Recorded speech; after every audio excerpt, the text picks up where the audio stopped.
الحمدللہ رب العالمین والصلاة والسلام علی سید الانبیاء والمرسلین اما بعد فاعوذ باللہ من الشیطان الرجیم بسم اللہ الرحمن الرحیم۔ سرکار مدینہ صلی اللہ تعالی علیہ وآلہ وسلم کا ارشاد رحمت بنیاد ہے، مجھ پر درود پاک کی کثرت کرو بے شک یہ تمہارے لیے طہارت ہے۔ برادران اسلام، تمام مل کر درود پاک پڑھیں۔ اللہم صلی علی سیدنا و مولانا محمد وعلی آلہ وصحاب سیدنا و مولانا محمد وبارک وسلم وصلو علیہ۔ آج انشاءاللہ عز و جل غسل کے بارے میں کچھ سننے کی سعادت حاصل کرتے ہیں۔ حضرت سیدنا جنید بغدادی علیہ رحمۃ اللہ الہادی فرماتے ہیں، ابن الکریمی علیہ رحمۃ اللہ الکوی کہتے ہیں، ایک بار مجھے اطلاع ہو گیا، میں نے ارادہ کیا اسی وقت غسل کر لوں، چونکہ سخت سردی کی رات تھی۔ نفس نے سستی کی اور مشورہ دیا، ابھی کافی رات باقی ہے، اتنی جلدی بھی کیا ہے، صبح اطمینان سے غسل کر لینا۔ میں نے فوراً نفس کو انوکھی سزا دینے کے لیے قسم کھائی کہ اسی وقت کپڑوں سمیت نہاؤں گا، اور نہانے کے بعد کپڑے نچوڑوں گا بھی نہیں، اور ان کو اپنے بدن پر ہی خشک کروں گا۔ چنانچہ میں نے ایسا ہی کیا۔ واقع جو اللہ عز و جل کے کام میں ڈھیل کریں، ایسے شرکس نفس کی یہی سزا ہے۔ برادران اسلام، دیکھا اپنے ہمارے اسلاف رحمہ اللہ تعالی اپنے نفس کی چالوں کو ناکام بنانے کے لیے کیسی کیسی مصیبتیں جھیلتے تھے۔ اس سے وہ بھائی درس حاصل کریں جو رات کو اطلاع ہو جانے کی صورت میں آخرت کے خوفناک شرم کو بھلا کر، محض گھر والوں سے شرما کر یا غسل کے معاملے میں سستی کر کے نماز فجر کی جماعت ضائع بلکہ معاذ اللہ عز و جل نماز تک قضا کر ڈالتے ہیں۔ جب بھی غسل فرض ہو جائے تو فوراً غسل کر لینا چاہیے۔ حدیث پاک میں آتا ہے، فرشتے اس گھر میں داخل نہیں ہوتے جس میں تصویر اور کتا اور جنب یعنی جس پر جماع یا احتلام یا شہوت کے ساتھ منی خارج ہونے کی وجہ سے غسل فرض ہو گیا ہو۔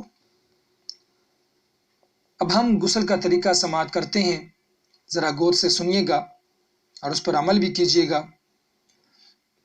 بغیر زبان ہلائے دل میں اس طرح نیت کیجیے کہ میں پاکی حاصل کرنے کے لیے غسل کرتا ہوں۔ پہلے دونوں ہاتھ پونچھوں تک 3 بار دھوئیے، پھر استنجا کی جگہ دھوئیے، خواہ نجاست ہو یا نہ ہو۔ پھر جسم پر اگر کہیں نجاست ہو تو اس کو دور کیجیے، پھر نماز کا سا وضو کیجیے، مگر پاؤں نہ دھوئیں۔ ہاں، اگر چوکی وغیرہ پر غسل کر رہے ہوں تو پاؤں بھی دھو لیجیے۔ پھر بدن پر تیل کی طرح پانی چپڑ لیجیے، خصوصاً سردیوں میں اس دوران صابن بھی استعمال ہم کر سکتے ہیں۔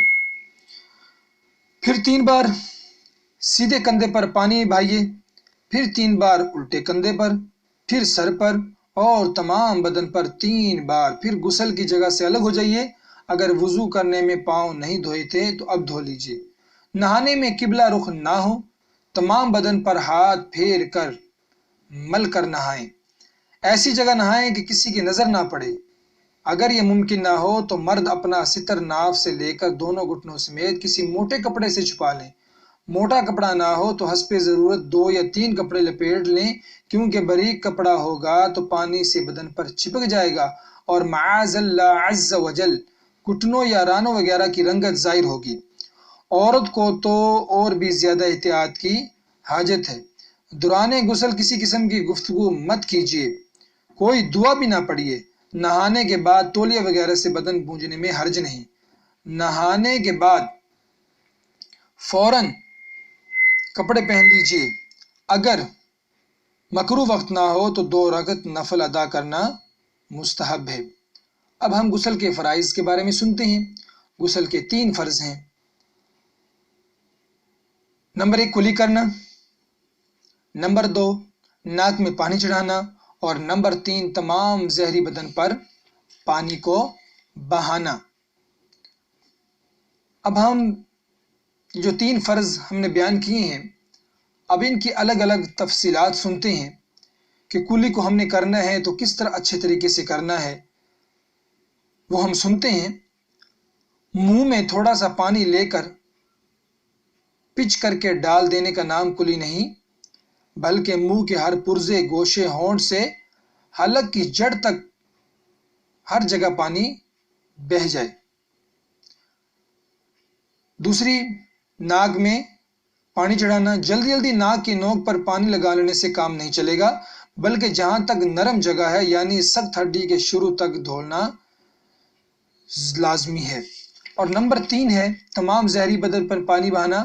سر کے بالوں سے لے کر پاؤں کے تلووں تک جسم کے ہر پرزے اور ہر رونگٹے پر پانی کا بہہ جانا ضروری ہے۔ جسم کی بعض جگہیں ایسی ہیں کہ اگر احتیاط نہ کی جائے تو وہ سوکھی رہ جائیں گی اور غسل نہ ہوگا۔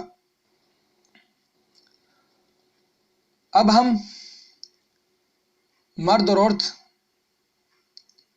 غسل میں جو احتیاطیں ہیں وہ کریں، اس کے بارے میں سنتے ہیں۔ نمبر 1، اگر مرد کے سر کے بال کندے ہوئے ہوں تو انہیں کھول کر جڑ سے نوک تک پانی بہانا فرض ہے، اور عورت پر صرف جڑ تر کر لینا ضروری ہے، کھولنا ضروری نہیں۔ ہاں، اگر چونٹی اتنی سخت کوتی ہوئی ہو کہ بے کھلے جڑیں تر نہ ہوں گی تو کھولنا ضروری ہے۔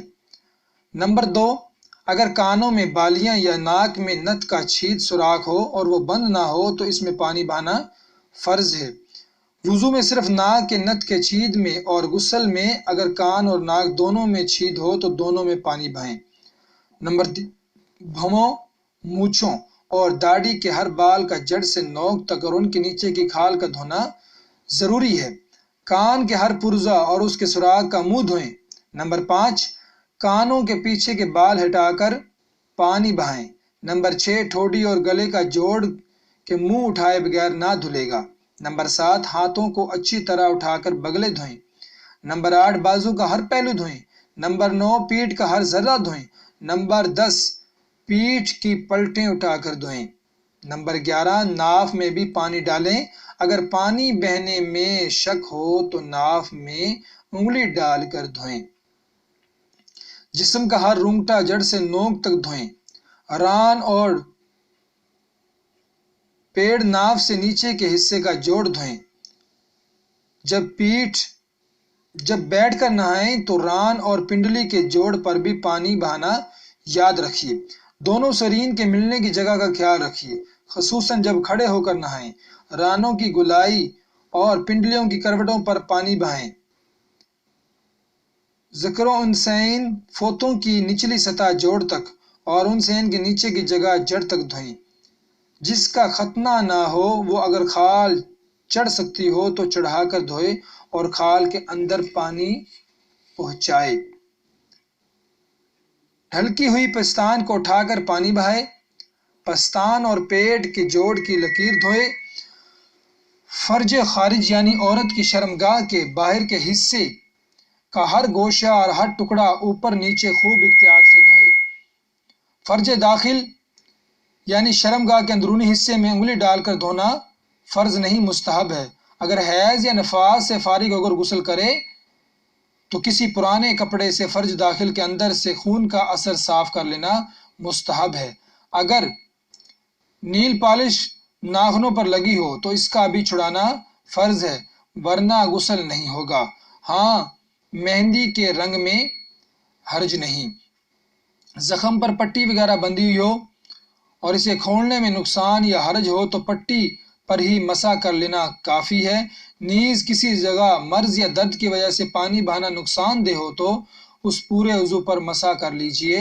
پٹی ضرورت سے زیادہ جگہ کو گھیرے ہوئے نہیں ہونی چاہیے، ورنہ مسح کافی نہ ہوگا۔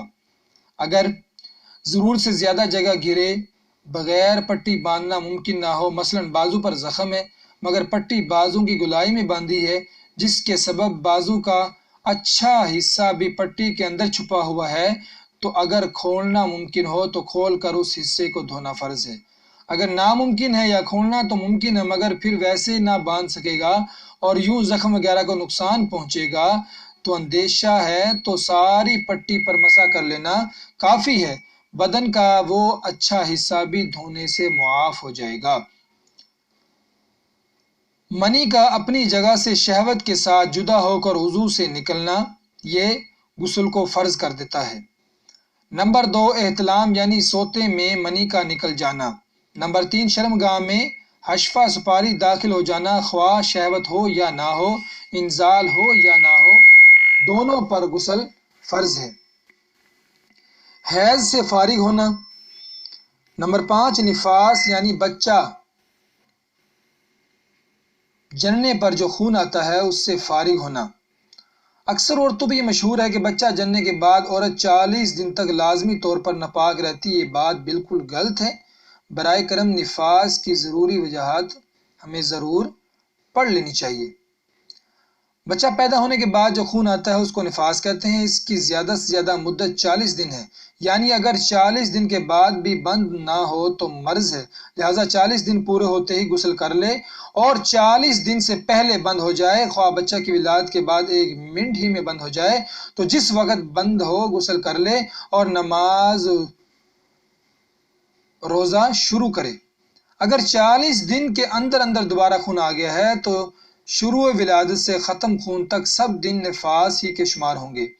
مثلا ولادت کے بعد 2 منٹ تک خون آ کر بند ہو گیا اور عورت غسل کر کے نماز روزہ وغیرہ کرتی رہی، 40 دن پورے ہونے کے وقت 2 منٹ باقی تھے کہ پھر خون آ گیا تو سارا چلہ یعنی مکمل 40 دن نفاس کے ٹھہریں گے۔ جو بھی نمازیں پڑھی یا روزے رکھے سب بیکار گئے، یہاں تک کہ اگر اس دوران فرض و واجب نمازیں یا روزے قضا کیے تھے وہ بھی پھر سے ادا کرے۔ اب ضروری احکام جو ہیں غسل کے وہ ہم سنتے ہیں۔ منی شہوت کے ساتھ اپنی جگہ سے جدا نہ ہو، بلکہ بوجھ اٹھانے یا بلندی سے گرنے یا فضلہ خارج کرنے کے لیے زور لگانے کی صورت میں خارج ہو تو غسل فرض نہیں، وضو بہرحال ٹوٹ جائے گا۔ اگر منی پتلی پڑ گئی اور پیشاب کے وقت یا ویسے ہی بلا شہوت اس کے قطرے نکل آئے، غسل فرض نہ ہو، وضو ٹوٹ جائے گا۔ اگر احتلام ہونا یاد ہے مگر اس کا کوئی اثر کپڑے وغیرہ پر نہیں تو غسل فرض نہیں۔ نماز میں شہوت تھی اور منی اترتی ہوئی معلوم ہوئی مگر باہر نکلنے سے قبل ہی نماز پوری کر لی، اب خارج ہوئی تو نماز ہو گئی مگر اب غسل فرض ہو گیا۔ اپنے ہاتھوں سے مادہ خارج کرنے سے غسل فرض ہو جاتا ہے، یہ گناہ کا کام ہے۔ حدیث پاک میں ایسا کرنے والے کو ملعون کہا گیا ہے۔ ایسا کرنے سے مردانہ کمزوری پیدا ہوتی ہے اور بار بار دکھایا گیا ہے کہ بالآخر آدمی شادی کے لائق نہیں رہتا۔ سرکار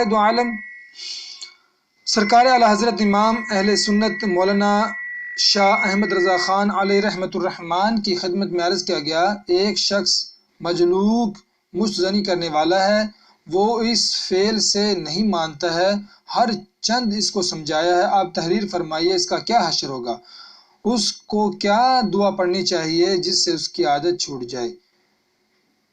ارشاد اعلیٰ حضرت وہ گناہگار ہے، عاصی ہے، اسرار کے سبب مرتکب کبیرہ ہے، فاسق کے حشر میں ایسوں کی یعنی مشت زنی کرنے والوں کی ہتھیلیاں گابن یعنی حاملہ اٹھیں گی، جس سے مجمع اعظم میں اس کی رسوائی ہوگی۔